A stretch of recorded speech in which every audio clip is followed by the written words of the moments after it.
Former SU and NFL quarterback Don McPherson now joins Gomez and company thanks to Fellman Brothers Automotive on TK99 and TK105, the flagship station of Syracuse Orange football. And as the final knee is taken, what a win for the franchise. What a year it has been. The Orange capped the regular season with a 9th win, knocking off number 8 Miami. Don McPherson joining us on the phone. Donnie, that was quite a moment and just an exciting atmosphere and the end of a great regular season for Coach Fran Brown in his first year. No question about it, Gomez. It was an epic game. It was the game we all expected. It was the game the country expected, to see the top 2 quarterbacks in the country go up against one another. And, hats off to Fran Brown. What an outstanding job he's done this year, pulling this band of guys together and then finishing off the season. They finished strong, and that's what you want to see in a program, especially in a first-year head coach.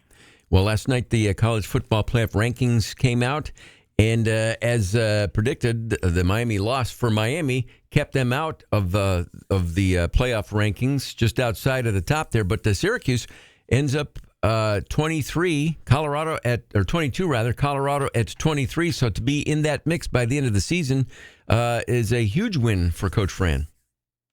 It is, especially when you see that there's 2 teams ranked above Syracuse that they beat, UNLV and Miami. And so you look at their scoreboard in the final analysis, and they're right in the mix. They're right in the mix with all these other schools, and now it becomes. Now it becomes the free agency season, and things sort of change. So as strong as this team was, you got to rebuild. So there's no time to really sit back and say we're building on something. We've got to rebuild.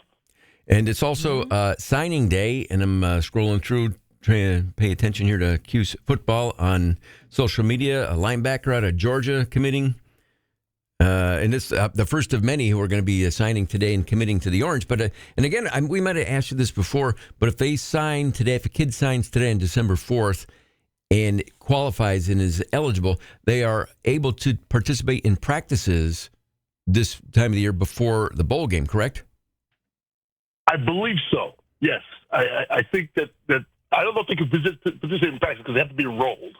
I would imagine that the enroll. Tell you the truth, Gomez, the rules are so crazy because what you're going to have next week is the transfer portal going to open up, and so in addition to just having high school kids sign, now you're going to have to deal with the guys who are going in and out of the portal, and you have to judge what your needs are and what you're losing, what you're going to get, who's out there. That's is there another Kyle McCord that we can lock in right now in December? Probably not, because that kid's probably going to be getting ready for a ball game. So it really is. This is going to be one crazy December, and I think this is literally the rules are out the window. It is. It's like free agency instead of college football. But and obviously every time somebody jumps into the portal, coaches get the notifications when they're following those sites. I know the USC quarterback decided to enter the portal, and a couple of guys like that I'm sure Coach Fran has got somebody on. Mm-hmm. Yeah, without question. You have to, and this is what's such a tremendous job that Coach Fran has in front of him is he's a recruiter. Right? So he builds relationships, and the relationship we had Kyle McCord went back many, many years, not just when he jumped on a plane and went to Columbus to woo him to come to Syracuse.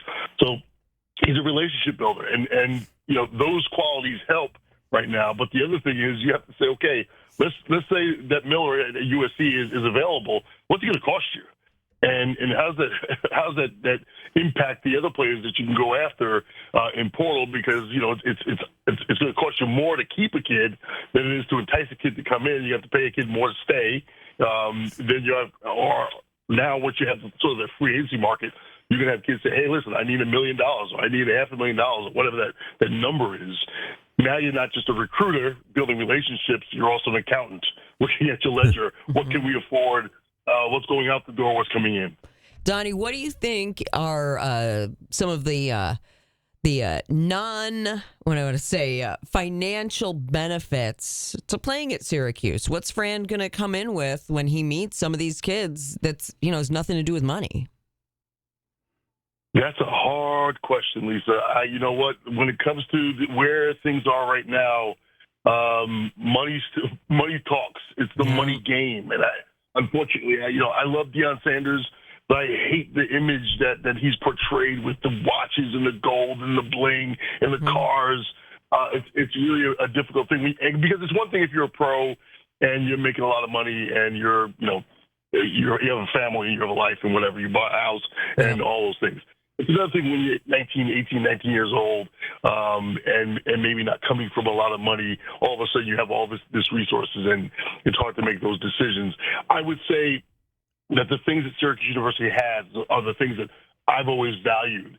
Is the quality of education. It's the market that we're in. It's the indoor facility, knowing that you can control weather. Thank goodness we had a dome, right, last weekend with the weather changing the way it did.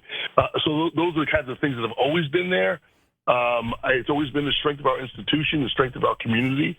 Outside of that, it's going to be really hard if you don't have the hard cash to lure a top-ranked player. Hey, Coach Fran this year had said more than one occasion the best recruiter in college football is a guy named Benjamin Franklin. That's exactly right. And that's the bottom line. That's the bottom line. Donnie, you have a vote, correct? In the polls. Are you? I vote on one of the polls, not one of the big polls. I shouldn't say one of the big polls. It's the National Football Foundation poll. We give out the MacArthur Trophy, which is an amateur football trophy, and it's a Super 16. It's only 16 schools, so it's a pretty tight poll. And do you have the same at the top, the same 5 that the college football rankings people have? I do, and that's it's essentially the same 5. My 5 are Oregon, Texas, Penn State, Tennessee, Ohio State, and then once you get past there, I think everything is sort of. I think a lot of teams are very equal. There's a lot of 9-3, 10-2 teams this year. I think it's been one of the more fun years of college football. There's a lot of talent out there, but I haven't seen a real dominant team. People think Oregon might be the one dominant team all year long. After that, everyone is beatable, and I think even Oregon's beatable. Well, Ohio State only lost to them by 1, right?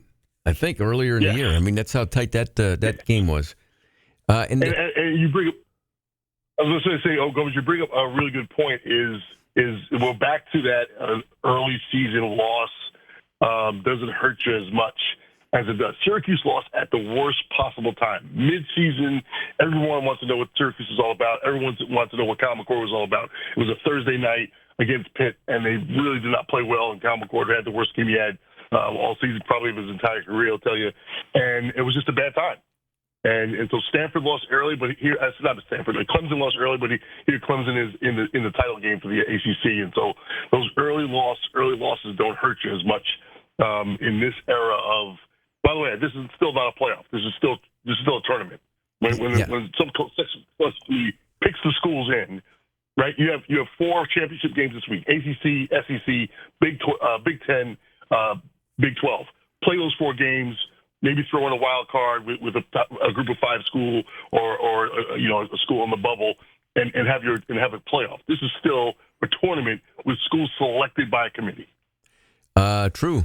Good point, Don. And as far as bowl projections, it's everybody's guess. We'll all know at the end of next weekend. But any thoughts for you? Any preference? What would be a prominent bowl at this point for the Orange to end up in? Gomez, I have no idea. Nick Carparelli, who actually was a GA here on the Paul Pasqualoni, runs the bowl organization that oversees all the bowls, and I don't know how. That's another thing that's really going to be impacted by transfer portal and everything that's going on in December. You saw what happened last year with Florida State. After the team left, I mean, there was another bowl game where the team that was slated to play in the bowl could not play because they had too many players leave in the transfer portal. And so the value of those bowls that once you went to a bowl because there was some value there, they're going to start to lose value when they can't bring the top players to that town. And so if you have players who finish the season, regular season, but decide they're going to the transfer portal or they're going to go get ready for the draft, that's going to make these bowl games less important. And with all the money going towards playoff, I think the future of bowls is, we got, to the Weed Whacker Bowl and every other, the Frosted Flakes Bowl and everything else that we had. We're going to start to you're going to start to see some of those games go away just because the money isn't there. Don, good stuff as always, and thanks for joining us here this morning and all season long. And then we'll stay in touch. And then when they figure out what bowl the Orange is headed to, we'll try to maybe touch base one more time. But I think officially it's the last official visit with us here in the morning. I look forward to it. It's been a great season. I love hanging out with you guys on Monday morning, and happy holidays to everyone. Happy holidays, Don. Thanks.